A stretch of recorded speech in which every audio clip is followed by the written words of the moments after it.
Hey there, Latin 3. I'm going to go ahead and do 93 and 94 together. And this is definitely when you want your earbuds for. So hit pause.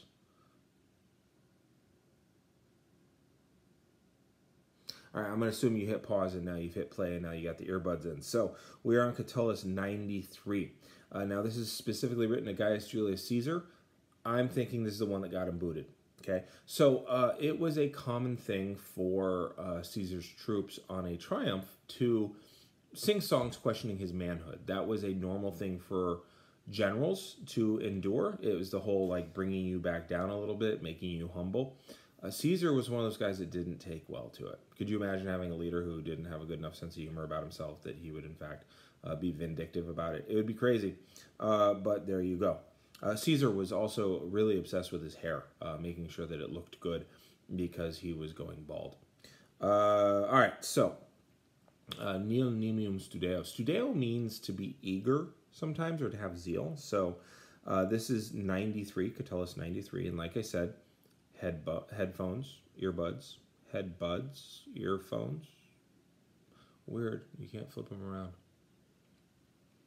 Because headbuds sounds like you're teaching somebody to wear Princess Leia Danishes. I don't know. All right, 1:30, we should do some Latin. 93.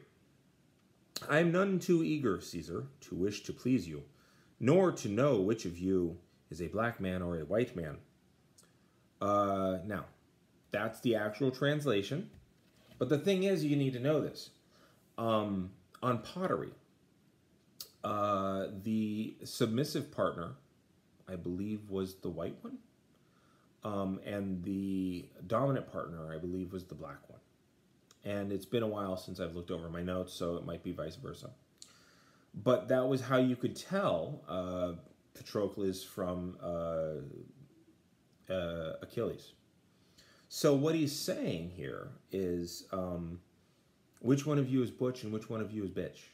Right? Who's the top and who's the bottom? Who's the pitcher? Who's the catcher?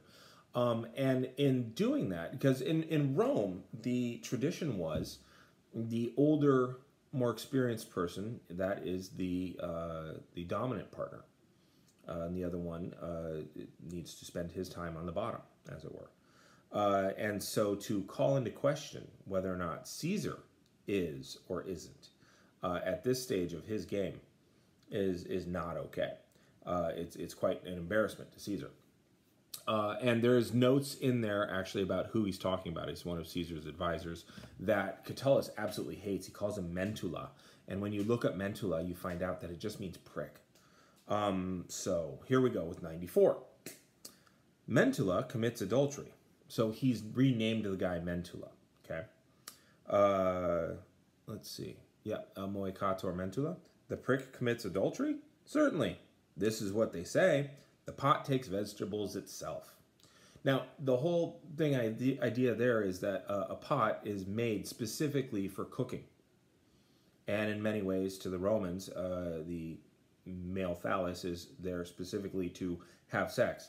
And so Mentula takes to adultery as naturally as a pot would take to cooking vegetables. So it's not about it being a receptive receptacle or anything like that. It's just like, this is just what you do, okay? Like, does the wind blow? You know, does the queen crap in the woods? That kind of thing. So here you got two burn tracks, and what we've seen prior to this have been a lot of passionate, loving tracks. And that's kind of what the theme here is it's kind of two sides of the same coin. Passion, okay? Passion in this particular packet that I've given you. Both strong passion, well, it's always strong, either toward love or toward anger. And you're about to see it get worse. So that's 93 and 94. And I will see you shortly with him. Oh, that's right. He takes on Mentula again, talking about his property in 114. All right, I'm going to hit the button.